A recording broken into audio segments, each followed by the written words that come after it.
est-ce que le formateur doit faire preuve de leadership? Il me semble que oui. Humilité, modestie, courtoisie, empathie sont des qualités indispensables pour un formateur. Cette pratique demande du courage, de la constance et de l'honnêteté.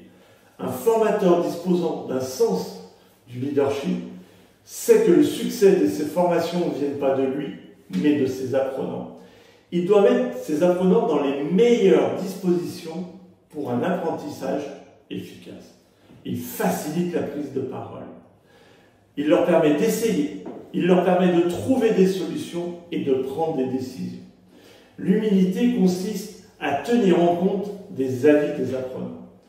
Le formateur doit faire preuve de leadership car il va exercer une écoute active. Il va savoir identifier les attentes et les enjeux de ses apprenants. Il doit concentrer l'investissement de chaque apprenant. Il doit les orienter sur un partage des connaissances, un partage des pratiques, des bonnes méthodes, des meilleures techniques, pour que se propage entre les apprenants comme un virus plutôt positif.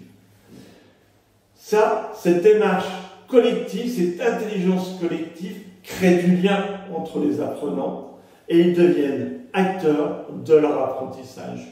Oui, un formateur doit faire preuve de leadership lors de ses formations. Il ne doit pas se mettre en avant, mais il doit mettre en avant leur apprenant. C'est la stratégie gagnante de la formation.